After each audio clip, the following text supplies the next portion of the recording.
Hello guys and welcome back है तुम्हारे favourite channel एनिमेडी पे। एंड मैं जानता हूँ भाई वीडियो फिर से बहुत ज्यादा लेट हो गई, इसलिए इस वीडियो को बनाने के बाद ना मैं तुम लोगों की संतिर खुद को 2-3 लाख घुसे मार लूंगा, तो प्लीज मेरे को माफ कर देना। बट एनीवेज, जैसा कि तुम लोगों को याद होगा कि हम लोग ने हमारे पिछले पार्ट में हमारे एनिमे के मेन विलन लाइट और विजर्ड किंग की फाइट को देखा और हमें ये पता चला कि विजर्ड किंग और लाइट कितने ज्यादा स्ट्रॉन्ग होते हैं। उसके बाद हमारे आस्था भाई एक ट्रिपल डेट पे जाते हैं फिनरल और लक के साथ। एंड वहाँ पे एक और लड़की हमारे आस्था भाई के पीछे पागल हो जाती है और आस्था से पूछती है, आस्था तुम्हें भी कोई लड़की पसंद है क्या? हाँ, एक है जिसे मैं बहुत ज्यादा पसंद करता हूँ। एंड नोएल को लगता है कि आस्था उसकी बात कर रहा होता है, लेकिन हम लोग जानते हैं भाई आस्था किसकी बात कर रहा होता है। एंड उसके बाद ये लड़की आस्था से कहती है, तुम क्यों ना कभी मेरे भाई बहन से मिलने मेरे घर आओ आस्था। हाँ क्यों नहीं। एंड इसके बाद आस्था, नोएल और ये दोनों वापस अपने बेस पर लौट जाते हैं। अब आगे क्या यार आस्था, अगर तुम मुझे पसंद करते हो तो मुझे बता दो ना। ओए नोएल, तुम्हें पता है आज हम लोग का बाथरूम का है? कब से खड़े हो तुम यहाँ पर और नंगे क्यों हो? ओ वो क्योंकि मैं ट्रेनिंग करने के बाद नहाने जा रहा था। भागो यहाँ से। अरे नहा तो लेने देती कम से कम। इसके बाद हम लोग आस्था के चर्च के लोगों को देखते हैं। क्या Uno senior assistant magic knight बन गया? वाह यूनो, तुम तो हाजी विलेज की शान हो। और आस्था मैजिक नाइट बन गया, यही बहुत बड़ी बात है। उसके प्रमोशन को कम से कम अभी 200-300 साल तो लगेंगे ही। हाँ, इसमें लिखा है कि आस्था भी जूनियर मैजिक नाइट बन गया। क्या? यकीन नहीं होता। आस्था तुम सच में कमाल हो भाई। उसके बाद हम गॉज को देखते हैं। ये भी तुम्हें याद होगा, ये भी ब्लैक बुल स्क्वाड में ही है और आस्था का सीनियर है, जो अपनी छोटी बहन से बहुत ज्यादा प्यार करता है, मतलब कुछ ज्यादा ही प्यार। एंड ये होता भी बहुत स्ट्रॉन्ग है। प्लीज हमें जान से मत मारो भाई। चिंता मत करो, आज तुम लोगों को मैं जान से नहीं मारूंगा क्योंकि कल मेरी प्यारी मैरी का बर्थडे है। चलो सबके सब बर्थडे सॉन्ग गाओ अगर जिंदा रहना चाहते हो। सारे लोग गाना शुरू करो। Happy birthday to.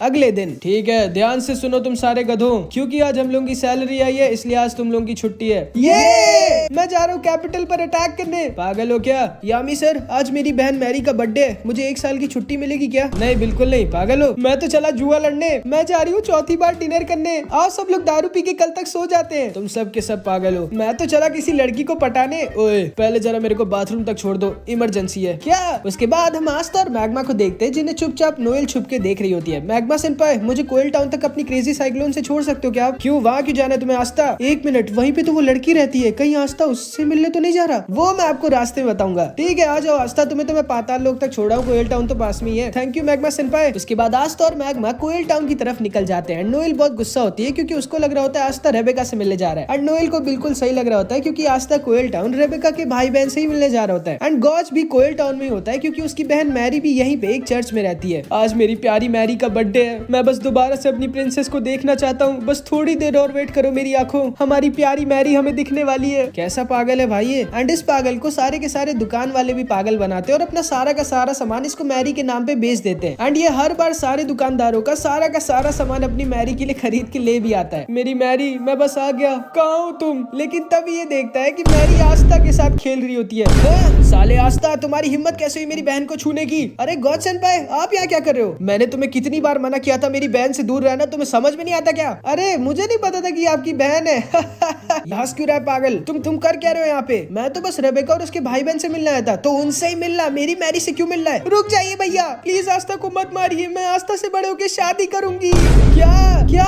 And Noel भी इनको चुपचाप छुप के देख रही होती है। एंड इस चीज को सुन के गॉज अंदर से पूरा टूट जाता है। आप ठीक तो हो ना गॉज सेंपाई? आस्था अब तुम्हें मरना होगा। पागल हो क्या? एंड गॉज आस्था के ऊपर अटैक करने लगता है। गॉज सेंपाई, वो छोटी बच्ची है, छोटे बच्चे तो कुछ भी बोलते हैं। तुम्हारी हिम्मत कैसे हुई मेरी प्यारी मैरी को अपने जाल में फंसाने की? एंड गॉज आस्था के ऊपर अटैक कर रहा होता है, लेकिन तभी पीछे से सिस्टर साकू आ जाती हैं। बस बहुत हुआ, लड़ाई मत करो, छोटे बच्चे डर रहे हैं। तुम यहाँ पे क्या कर रही हो चुड़ैल? मैरी को वापस ले जाने आई हूँ। मैं तुम्हारे जैसे बदतमीज लड़के के साथ मैरी को नहीं छोड़ सकती, वरना वो भी बिगड़ जाएगी। क्या बोला तुमने? जो तुमने सुना। एंड सिस्टर साकू मैरी को लेके वापस चर्च चली जाती है। नहीं मैरी। एंड गॉज वहीं पर दुख के मारे बेहोश हो जाता है। आस्था, वैसे काफी रात हो गई है, तुम चाहो तो मेरे घर पे रुक सकते हो। हाँ क्यों नहीं। नहीं आस्था, इस औरत को मैं छोड़ूंगी नहीं। एंड फिर आस्था रेबेका के साथ उसके घर आ जाता है, जो कि एक होटल भी होता है। वाह इतना टेस्टी खाना, तुम सच में एक बहुत अच्छी वाइफ बनोगी रेबेका। क्या सच में? एंड इन दोनों की बातों को सुनकर नोएल बहुत ज्यादा गुस्सा हो रही होती है। उसके बाद रात में भी ये बेचारी चुपचाप छुप के आस्था के ऊपर नजर रखी होती है। बेचारी बहुत प्यार करती है हमारे आस्था भाई से। यार ये जून के महीने में स्नोफॉल क्यों हो रही है? कुछ तो गड़बड़ है। एंड तभी हम एक लड़के को देखते हैं जो अपनी झाड़ू पर उड़ रहा होता है। एंड इसी ने अपने मैजिक से ये स्नो गिराई होती है। होती है एंड ये अपने मैजिक से सारे के सारे कोयल टाउन के बच्चों को हिप्नोटाइज कर देता है और कहीं पर अपने साथ लेके जाने लगता है। एंड हमारे आस्था भाई यहाँ पर मस्त सो रहे होते हैं, लेकिन तभी आस्था के रूम का दरवाजा खुलता है और गॉच आस्था के ऊपर फिर से अटैक कर देता है। अरे गॉच सेनपाई, मैं तुम्हें मेरी बहन से शादी नहीं करने दूंगा आस्था, तुम्हें मरना होगा। अरे पागल है क्या? एंड आस्था भी अपनी स्वॉर्ड निकाल कर बचने लगता है। ऐसी बात है क्या? Real double mirror magic. And तभी गॉच अपने मैजिक से दो लोगों में मल्टीप्लाई हो जाता है। ये कैसा मैजिक है? एंड फिर ये दोनों गॉच मिलके साथ में आस्था पर अटैक कर देते हैं और आस्था नीचे आकर गिर जाता है। आस्था,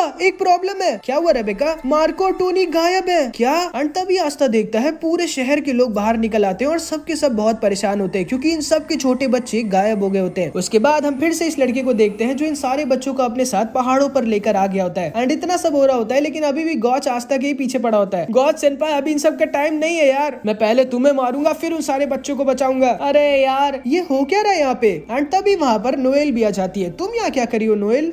वो मैं बस ऐसे ही घूमने आई थी। आस्था, ये कौन है? ओ ये मेरी बहुत अच्छी फ्रेंड है नोएल। एंड ये दोनों समझ जाती है कि ये दोनों एक दूसरे की राइवल है। वैसे मैंने ढेर सारे बच्चों को उधर पहाड़ की तरफ जाते हुए देखा, क्या हो रहा है यहाँ पे? क्या ये जरूर से किसी की साजिश है? ये नॉर्मल स्नो नहीं है, ये मैजिकल स्नो है। सिस्टर साकू, मैरी कहाँ है? वो भी गायब है गॉच। क्या? अब मैं तुम्हें जान से मार डालूंगा बुढ़िया। एंड गॉच सिस्टर साकू को हवा में उठा लेता है और एक पंच मारने वाला होता है, लेकिन तभी आस्था इसके पंच को रोक देता है और गॉच को उल्टा एक हेडबट मार के गिरा देता है। आपको तमीज नहीं है क्या बूढ़े लोगों से पेश आने की? तुम्हें तमीज है क्या अपने सीनियर से पेश आने की? मैं तुम्हें मार डालूंगा आस्था, लेकिन पहले मुझे मेरी प्यारी मैरी को बचाना होगा। वही तो, मेरी मैरी के पास मेरा मैजिक मिरर है, मैं उसे ट्रैक कर उसको ढूंढ सकता हूँ और उससे हम लोग उन सारे बच्चों को भी ढूंढ सकते हैं। हाँ गजब का आइडिया है, चलिए फिर। एंड तभी रेबेका टोनी और मार्को की चिंता में रोने लगती है। चिंता मत करो रेबेका, मैं तुम्हारे भाई बहन को कुछ भी नहीं होने दूंगा। रुको, मैं भी चलती हूँ तुम लोगों के साथ। नहीं नहीं, आप रहने दीजिए। नहीं आस्था, इस बुढ़िया को हल्के में मत लो, ये सिर्फ देखने में बूढ़ी है। एंड फिर आस्था, गॉच और सिस्टर साकू निकल जाते हैं इन बच्चों को बचाने। एंड इधर हम इन सारे बच्चों को देखते हैं जिनको स्नो ने अपने मैजिक से हिप्नोटाइज करके रखा होता है। एंड ये स्नो भी एक पागल बच्चा होता है। आज से तुम सब मेरे दोस्त हो। लेकिन तभी गॉच के मैजिक की वजह से मैरी का हिप्नोसिस टूट जाता है। ये कहाँ पर हूँ मैं? तुम होश में कैसे आ गई? तुम मेरी दोस्त नहीं बनना चाहती? बिल्कुल नहीं, मैं तुम्हारे जैसे की दोस्त नहीं बनना चाहती। क्या बोला? एंड स्नो गुस्से में मैरी को मार देता है, लेकिन तभी वहाँ पर बारो आ जाता है। तुम्हें समझ में नहीं आता क्या छोटे बच्चे हमारे लिए कितने जरूरी है? माफ करना भैया। एंड तभी बारो अपने मैजिक क्लास से सारे के सारे बच्चों की मैजिकल पावर देखने लगता है। ये लड़की तो बहुत स्ट्रॉन्ग है। और एक मिनट, ये लड़का, इसमें तो बहुत ही ज्यादा कम मैजिकल पावर है, ये हमारे किसी काम का नहीं है, इसको क्यों लेके आए तुम? एंड बारो मार्को को अपनी केव से बाहर ठंडी स्नो में फेंक देता है, लेकिन तभी ऊपर से वहाँ पर ये तीनों भी आ जाते हैं। एंड आस्था ऊपर से मार्को को देख लेता है। गॉड सेनपाई, वो देखो नीचे एक बच्चा पड़ा है। मुझे फर्क नहीं पड़ता, मैं यहाँ सिर्फ मैरी को बचाने आया हूँ। अच्छा कम से कम मुझे तो नीचे उतार दो। हाँ क्यों नहीं आस्था। एंड गॉड आस्था को वही ऊपर से नीचे गिरा देता है, लेकिन ये थोड़ी बहुत हाइट से थोड़ी हमारे आस्था भाई को कुछ फर्क पड़ने वाला था। तुम सच में एक राक्षस हो गॉच। हाँ तो इस राक्षस से बच के रहो बुढ़िया। एंड सिस्टर साकू भी नीचे आ जाती है। इस लड़के के ऊपर हिप्नोटाइज मैजिक है, चिंता मत करिए। एंड तभी आस्था अपनी स्वॉर्ड से इसके ऊपर का मैजिक खत्म कर देता है। एक स्वॉर्ड जो मैजिक खत्म कर देती है, इतनी रेयर मैजिकल पावर। एंड तभी मार्को होश में आ जाता है और उसे बहुत दर्द हो रहा होता है और ठंड भी लग रही होती है, तो वो वहीं पर रोने लगता है। एंड तभी सिस्टर साकू अपने हीलिंग मैजिक से इसको हील करने लगती है। ठीक है मार्को, तुम यहीं पर रहना, हम दोनों उन सारे बच्चों को बचा के आते हैं। नहीं प्लीज मुझे छोड़कर मत जाओ आस्था, मुझे डर लगता है। चिंता मत करो मार्को, ये लो मेरी रोब, जब तक ये तुम्हारे पास है तब तक तुम्हें डर नहीं लगेगा। और तुम तो स्ट्रांग हो ना मार्को? हाँ, और हाँ भाई प्लीज इसका ख्याल रखना, ठीक है? ये मेरी जान है। ओके। एंड फिर इधर हम बारो को देखते हैं जो मशीन से इन छोटे बच्चों के अंदर का सारा मैजिक चूस रहा होता है। एंड अगली बारी मैरी की होती है और मैरी बहुत डरी हुई होती है और रो रही होती है, लेकिन तभी वहाँ पर गॉच आ जाता है। मैरी! एंड मैरी की आंखों में आंसू देख के पगला जाता है गॉच। ये क्या? रोको से स्नो। एंड स्नो अपने मैजिक से गॉच के ऊपर अटैक कर देता है, लेकिन गॉच बहुत ज्यादा स्ट्रांग होता है। तुम लोगों की हिम्मत कैसे हुई मेरी प्यारी मैरी को रुलाने की? बारो समझ जाता है कि ऐसे गॉच नहीं रुकने वाला, इसलिए वो अपना दिमाग लगाता है और मैरी को पकड़ लेता है। ध्यान से सुनो, अब अगर तुम जरा सा भी हिले तो तुम्हारी प्यारी मैरी को मैं प्यार से भगवान के पास भेज दूंगा। एंड इसकी वजह से गॉच वहीं पर रुक जाता है। अभी टाइम है स्नो, खत्म कर दो इसे। एंड इसके स्नो मॉन्स्टर्स गॉच को खत्म करने ही वाले होते हैं, लेकिन तभी वहाँ पर आस्था आ जाता है एंड अपनी स्वॉर्ड से मैरी को भी बचा लेता है और इन सारे मॉन्स्टर्स को एक बार में खत्म भी कर देता है। ये क्या? एंड मैरी बच जाती है और भागते हुए गॉच की तरफ आने लगती है। एंड मैरी की क्यूटनेस को देख के गॉच की नाक से खून निकल आता है। भाई ओ मेरी प्यारी प्रिंसेस, अपने भैया के पास आ जाओ। लेकिन मैरी इसके पास नहीं आती, बल्कि आस्था के पास जाकर उसे गले लगा लेती है। तुमने मुझे बचा लिया आस्था, तुम ठीक तो ना मैरी? अब मैं तेरा खस्ता बना दूंगा आस्था। नहीं, आप मेरे रहते मेरे आस्था को नहीं छू सकते। एंड तभी इधर सिस्टर आके इन सारे बच्चों को देखती है। अरे नहीं, इन बच्चों के अंदर से सारा मैजिक चूस लिया गया है, ये बेचारे शायद अब कभी भी मैजिक नहीं यूज कर पाएंगे। क्या? एंड इसको सुन के आस्था को खुद की याद आ जाती है कि उसे कितनी दिक्कत हुआ करती थी क्योंकि उसके पास मैजिक नहीं था। एंड अब वही सब इन सारे बेचारे बेचारे बच्चों को भी झेलना पड़ेगा। उस आदमी ने कहा था कि इससे हम लोग बहुत सारे पैसे कमा सकते हैं। क्या कैसे राक्षस हो तुम, तुम्हें पता है तुमने इन बेचारे बच्चों की पूरी जिंदगी बर्बाद कर दी। बारो अपने मैजिक ग्लास से देखता है तो उसे पता चलता है कि आस्था के पास तो बिल्कुल मैजिक है ही नहीं। तुम जैसा वीक मैजिकलेस लूजर मेरा क्या करेगा। स्नो तुम इस पागल को संभालो, मैं इस लूजर और इस बुढ़िया को ठिकाने लगाता हूँ। एंड ये गधा हमारे आस्था भाई को हल्के में ले रहा होता है एंड आस्था एक अटैक में इसकी आंखें खोल देता है एंड ये केव की दीवार पर जाकर टकरा जाता है और एकदम शॉक्ड रह जाता है। तुमने जो किया है उसकी सजा मैं तुम्हें जरूर दूंगा। एंड तभी इधर हम नोएल को देखते हैं जो हेडक्वार्टर्स पर फोन लगाकर इन सारी चीजों के बारे में बता देती है एंड फिर सेक के ब्लैक बुल्स के पास जाता है आस्था के लिए बैकअप भेजने। लेकिन ये बेचारा गॉर्डन और ग्रे को ही देख कर डर जाता है और छुप रहा होता है। लेकिन तभी वहाँ पर यामी आ जाता है। अच्छा हुआ आप दिख गए। ओए कौन हो तुम, तुम्हारी हिम्मत कैसी हुई मेरी नींद तोड़ने की। अरे असल में एक मिशन है। भाड़ में गया तुम्हारा मिशन। ये सबके सब पागल है क्या। स्नो क्या कर रहे हो तुम, मार डालो इन सबको। एंड स्नो गॉज के ऊपर अटैक करता है और उसे पकड़ लेता है। गॉज सेनपाई आपको हेल्प चाहिए क्या, मैं मार डालूंगा तुम्हें आस्था। एंड असल में गॉज पहले अपने रियल डबल मैजिक से दो बॉडी में मल्टीप्लाई हो गया होता है एंड अपनी दूसरी बॉडी से गॉज पीछे से स्नो के ऊपर हमला कर देता है और इसे बेहोश कर देता है। ये बच्चा सच में बहुत स्ट्रॉन्ग है लेकिन ये गॉज के सामने नहीं टिक सकता। एंड आस्था बारो के पास जाके बोलता है आखिर ऐसा कैसे कर सकते हो तुम इन बच्चों के साथ, तुम जानते हो अब इन बेचारों को कितनी दिक्कत होगी, इन बच्चों के लिए जीना कितना मुश्किल हो जाएगा। मुझे क्या फर्क पड़ता है, मुझे तो बस इनके अंदर का सारा मैजिक चूज कर जमा करना था और फिर इन्हें छोड़ देना था। तुम राक्षस हो। एंड आस्था इसको एक जोर का पंच मारने वाला होता है। नहीं आस्था उसे जान से मत मारना। एंड आस्था अपने पंच को साइड की चट्टान पे मार देता है और पूरी चट्टान टूट जाती है। ये बच्चा इतना स्ट्रॉन्ग कैसे है। चिंता मत करो आस्था, इसको इसके किए की सजा जरूर मिलेगी। एंड तभी सिस्टर साकू बारू को अपने फ्लेम प्रिजन मैजिक से पकड़ लेती है। उसके बाद आस्था इन सारे बच्चों के ऊपर से हिप्नोसिस का मैजिक खत्म कर देता है और सिस्टर साकू इन सबको हील करने लगती है। लेकिन तभी बारू चुपके से अपने secret mud doll magic use करता है और अपने बॉस को एक सिग्नल भेज देता है। आस्था तुम हाजी विलेज से हो ना। हाँ आपको कैसे पता, क्योंकि थोड़े सालों पहले तुम्हारे चर्च की सिस्टर लिली हमारे साथ यहाँ पर रहने आई थी। क्या सच में, उन्होंने कुछ कहा था मेरे बारे में। हाँ कि तुम बहुत ज्यादा बदमाश हो। लेकिन उन्होंने एक और चीज मुझसे कही थी। क्या, एक लड़का जिसके पास बिल्कुल भी मैजिक नहीं है। हाँ लेकिन उसका सपना है विज़र्ड किंग बनना। ये तो इम्पॉसिबल है, बिना मैजिक के तो वो मैजिक नाइट तक नहीं बन सकता। विज़र्ड किंग तो बहुत दूर की बात है। हाँ मैं जानती हूँ, लेकिन वो फिर भी कभी भी गिव अप नहीं करता और हर दिन बहुत ज्यादा ट्रेनिंग करता है। और पता नहीं क्यों लेकिन मुझे यकीन है कि आस्था एक दिन विज़र्ड किंग जरूर बनेगा। जिसको सुन के आस्था बहुत खुश हो जाता है और थोड़ा सा इमोशनल भी हो जाता है कि सिस्टर लिली को भरोसा है कि वो एक दिन विज़र्ड किंग बनेगा। लेकिन तभी आस्था देखता है गॉज स्नो को बहुत गंदा मार रहा होता है। तुम्हारी हिम्मत कैसे हुई मेरी मैरी के ऊपर हाथ उठाने की। बस करो गॉज, वो एक बच्चा है। हाँ उसे माफ कर दीजिए भैया। नहीं, पहले मैं खुद इसे जान से मारूंगा, उसके बाद मैं उसे जान से मारूंगा।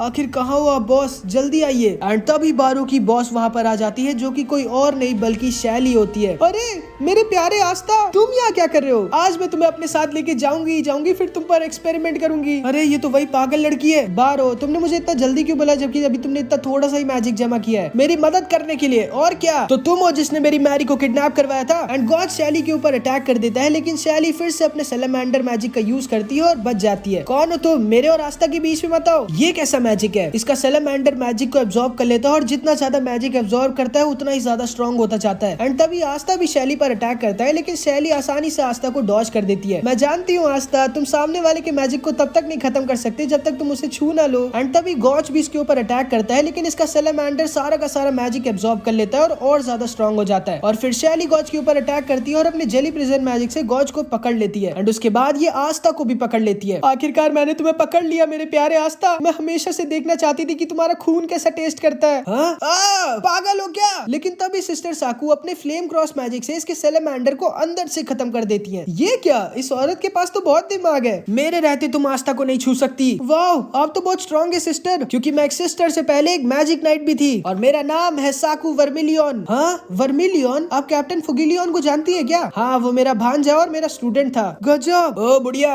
मुझे भी आजाद करो। हाँ क्यों नहीं गॉज। हाँ ये तो 3 वर्सेस 1 हो गया। सुनिए बॉस, मैं आपकी मदद कर सकता हूँ, मुझे बस एक बार आप आजाद कर दीजिए। सच्ची में। हाँ जैसे ही मुझे आजाद करेगी मैं यहाँ से भाग जाऊंगा। ठीक है। एंड तभी ये बारू के ऊपर अपना डार्क मैजिक इंजेक्शन लगा देती है जिससे बारू के अंदर का मैजिक ओवरलोड हो जाता है और इतना ज्यादा हो जाता है कि बारू का पूरा फॉर्म चेंज हो जाता है। उसके पूरे शरीर में से हर तरफ से बस मड मैजिक निकलने लगता है एंड बारू पूरा पागल हो जाता है और एक मॉन्स्टर बन जाता है। एंड इस मॉन्स्टर को देख के सारे बच्चे बहुत डर जाते हैं। एंड गॉज वहाँ से चुपचाप मैरी को लेके निकल लेता है। अरे गॉज सेनपाई। एंड तब ये मॉन्स्टर इन दोनों के ऊपर अटैक कर देता है। हमें जल्दी से कुछ करना होगा। आस्था इसको खत्म करने की कोशिश करता है लेकिन बारू के अंदर से से इतना ज्यादा मैजिक बह रहा होता है कि वो बार बार अपने आप रीजनरेट कर ले रहा होता है। एंड तभी सिस्टर साकू अपने मैजिक लेपर्ड से एक एक करके इन सारे बच्चों को उस केव से निकालने लगती है और आस्था अकेले शैली और इस मॉन्स्टर से लड़ रहा होता है। एंड तभी ये मॉन्स्टर स्नो को भी खत्म करने वाला होता है, लेकिन तभी आस्था इसको बचा लेता है। ये क्या, तुमने मुझे क्यों बचाया जबकि मैंने इतनी बड़ी गलती की थी आस्था? कोई बात नहीं बच्चे, गलती करना बुरी बात नहीं होती, गलती करते रहना बुरी बात होती है और तुम्हारे पास अभी भी मौका है अपनी गलतियों को सुधारने का। एंड तभी चुपके से शैली आस्था के ऊपर पीछे से अटैक कर देती है, लेकिन सिस्टर साकू आस्था को फिर से बचा लेती है। इस बूढ़ी औरत का मुझे कुछ करना पड़ेगा। भैया ये आपने क्या किया? आपको वापस जाना होगा, उन लोगों को आपकी जरूरत है। बिल्कुल भी नहीं मैरी, मुझे फर्क नहीं पड़ता कि वो लोग जिंदा रहे या मरे, मैं बस तुम्हें कुछ नहीं होने दूंगा। मैं तुम्हें सीधा रॉयल कैपिटल लेके जा रहा हूँ और वहाँ पे तुम सेफ और खुश रहोगी। लेकिन तभी मैरी इसको एक जोर का घूसा मार देती है। आपको समझ में नहीं आता क्या भैया? अगर सिस्टर साकू और मेरे सारे दोस्त मारे जाएंगे तो मैं जिंदा बच के भी कभी खुश नहीं रहूंगी, और अगर आज आप वापस नहीं गए तो मैं आपसे कभी भी बात नहीं करूंगी और आस्था से ही शादी करूंगी। एंड तभी गॉज को अपने सामने मार्को और वो सारे बच्चे देखते हैं जिन्हें सिस्टर साकू ने बचा लिया होता है। मार्को तुम ठीक हो? हाँ गॉज भैया आप चिंता मत करिए, आप आस्था की हेल्प करनी चाहिए, मैं मैरी का ख्याल रखूंगा। ओए दूर हट मेरी बहन से, और याद रखना अगर इसको एक भी खरोच आई तो मैं तुम्हें तुम्हारे पूरे परिवार को मार डालूंगा। आस्था ठीक तो है ना? चिंता मत करो तुम लोग, मेरे भैया बहुत स्ट्रॉन्ग है, वो आस्था को कुछ भी नहीं होने देंगे। एंड तभी गॉज वापस से आस्था की तरफ लौट जाता है। आस्था आस्था आस्था, आखिर ये सबके सब आस्था आस्था क्यों करते रहते हैं? ऐसा क्या है उस आस्था में? एंड इधर हम आस्था को देखते हैं जो अकेले इन दोनों से लड़ रहा होता है और बहुत ज्यादा थक गया होता है। सिस्टर साकू कितने बच्चे और बचे? अभी बस थोड़े से और हैं आस्था, तुम भले ही उन बच्चों को बचा लोगे आस्था, लेकिन खुद नहीं बच पाओगे, तुम्हारा मरना पक्का है। मैं तब तक नहीं मर सकता जब तक मैं एक दिन बन नहीं जाता द विज़र्ड किंग। आस्था पीछे देखो। एंड तभी आस्था को इस मॉन्स्टर का अटैक लगने वाला होता है, लेकिन तभी गॉज इसको बचा लेता है। अरे गॉज से पाए, अभी तो मैंने तुम्हें बचा लिया आस्था, लेकिन मैं तुम्हें जान से जरूर मारूंगा, अब तुम वही रहो। एंड गॉज अपना रियल डबल मैजिक का यूज करता है और अकेले इन दोनों से भिड़ जाता है, लेकिन गॉज का मैजिक इन दोनों के ऊपर कुछ असर नहीं कर रहा होता, क्योंकि इसका सैलामेंडर गॉज का सारा मैजिक अब्सॉर्ब कर लेता है और ये मॉन्स्टर बार बार रीजनरेट कर ले रहा होता है। लगता है अब और कोई चारा नहीं बचा है, मुझे अपना स्ट्रॉन्गेस्ट मैजिक यूज करना ही होगा। लेकिन तभी अचानक से मड का अटैक गॉज को लग जाता है और गॉज नीचे आकर गिर जाता है। एंड फिर ये मॉन्स्टर एक और बार गॉज पर अटैक कर देता है और इसका अटैक गॉज को बस खत्म करने ही वाला होता है। नहीं मैं ऐसे नहीं मर सकता, मुझे मेरी मैरी का बर्थडे मनाना है। एंड फिर हम गॉज के पास्ट को देखते हैं कि कैसे जब वो बच्चा था तब उसके खुद के चाचा चाची ने पैसे के लालच में गॉज के मम्मी पापा का एक्सीडेंट करवा दिया था और गॉज और मैरी को उनके खुद के घर से ही निकाल दिया था। एंड तभी से गॉज का दुनिया के सारे लोगों के ऊपर से भरोसा उठ गया होता है एंड वो अपनी पूरी जिंदगी बस अपनी छोटी बहन का ख्याल रखने का ही प्रॉमिस करता है, चाहे उसके लिए उसको कुछ भी करना पड़े। माफ करना मैरी, अब शायद मैं तुम्हारा बर्थडे नहीं मना पाऊंगा। लेकिन तभी आस्था आकर गॉज को बचा लेता है। ये क्या, इसने मुझे क्यों बचाया? गॉज सेनपाई आप ठीक तो? मेरे पास एक प्लान है, आप मुझे न मरने दो, मैं आपको नहीं मरने दूंगा। ये कैसा प्लान है? ये लड़का सच में पागल है, बिल्कुल हमारे कैप्टन यामी की तरह। ठीक है आस्था, चलो फिर एक बार मैरी के लिए मिलके साथ में एक टीम की तरह लड़ी लेते हैं। ये हुई ना बात? और वो तुम्हारी ग्रिम वॉर्ड जल क्यों रही है? एंड तभी आस्था देखता है कि उसकी ग्रिम वॉर्ड से उसकी दूसरी स्वॉर्ड बाहर निकल आती है, जो बिल्कुल उस दिन की तरह जल रही होती है जब आस्था ने डायमंड किंगडम के प्रिंस को हराया था। एंड तभी आस्था अपनी दूसरी स्वॉर्ड से उसी दिन की तरह इस मॉन्स्टर के ऊपर एक anti magic wave attack use कर देता है, जो एक बार में इस मॉन्स्टर का पूरा हाथ काट देता है। वाह, एंटी मैजिक वेव, ये कैसे किया तुमने आस्था? एंड तभी गॉड समझ जाता है कि यही वो अटैक है जो इस मॉन्स्टर और इस लड़की दोनों को हरा सकता है। आस्था तैयार हो जाओ। एंड तभी गॉड अपना स्ट्रॉन्गेस्ट अटैक यूज करता है, जिसे वो कई हफ्तों में सिर्फ एक बार यूज कर सकता है, और इस अटैक से इसकी सारी की सारी मैजिकल पावर खत्म हो जाएगी। ये मॉन्स्टर दोबारा से आस्था के ऊपर अटैक करने वाला होता है। जाओ Aastha, mirror magic, deadly clone mirror. And अपने मैजिक से गॉड आस्था के ढेर सारे डबल्स बना देता है एंड ये सारे के सारे एक साथ मिलके एंटी मैजिक वेव की बौछार कर देते हैं भाई इन दोनों के ऊपर। एंड शैली और इस मॉन्स्टर दोनों की बैंड बजा देते हैं। ये हुई ना बात। सिस्टर साकू को यकीन नहीं होता कि गॉच और आस्था साथ में कितने स्ट्रॉन्ग हो गए। एंड इस तरह से शैली और ये मॉन्स्टर हार जाते हैं। फिर हम स्नो को देखते हैं जो उसके भैया के खत्म हो जाने की वजह से थोड़ा सा दुखी होता है और रो रहा होता है। लेकिन तभी आस्था उसके पास जाता है। मुझे माफ करना आस्था, तुमने सही कहा, मैं अपनी गलतियों को सुधारूंगा। बिल्कुल बच्चे, और जब तुम एक अच्छे इंसान बन जाओगे तो तुम्हारे बहुत सारे दोस्त भी बन जाएंगे। सच्ची में? हाँ, तुम भी मेरे दोस्त बनोगे आस्था? हाँ जरूर। जिसपे स्नो बहुत खुश हो जाता है। लेकिन तभी स्नो अचानक से आस्था के बगल में गिर जाता है एंड उसकी पीठ में एक अजीब सी चीज घुसी हुई होती है। ये क्या? एंड ये सारे के सारे लोग एकदम शॉक्ड रह जाते हैं। एंड तभी आस्था के पीछे एक बहुत जोर की लाइट जलने लगती है। गॉच ऊपर खड़े आदमी की मैजिकल पावर को देखकर एकदम डर जाता है और अगले ही पल में ये भी ढेर हो जाता है। सब कुछ इतना ज्यादा फास्ट हो रहा होता है कि आस्था को कुछ समझ में नहीं आ रहा होता। एंड तभी आस्था को भी अटैक लगने वाला होता है, लेकिन तभी सिस्टर साकू आस्था को बचा लेती है, लेकिन खुद बहुत ज्यादा इंजर्ड हो जाती है। तब जाके आस्था को समझ में आता है तो तुम तो। एंड आस्था के सामने खड़ा होता है आई ऑफ द डार्क सन का लीडर, हमारी एनिमे का मेन विलेन लाइट, जिसके पास यूनो की तरह एक 4 लीफ ग्रिमवॉर होती है। एंड यहाँ पर हमारी एनिमे का पार्ट 9 खत्म हो जाता है। एंड चिंता मत करो भाई, तुम लोग इस बार तुम्हारा एनिमेटी भाई पक्का प्रॉमिस करता है कि नेक्स्ट पार्ट में जल्दी लाऊंगा। इनफैक्ट मैं इसी हफ्ते नेक्स्ट पार्ट लाऊंगा, लेकिन हाँ तब जब इस वीडियो पे 1000 कमेंट्स आ जाएंगे। तो कुछ भी कमेंट जरूर से कर देना। एंड मैं बता दे रहा हूँ भाई कि नेक्स्ट पार्ट बहुत ज्यादा मस्त होने वाला है, तो इसीलिए तैयार रहना। मिलते हैं अगली वीडियो में, तब तक के लिए अपना ख्याल रखना। Bye bye.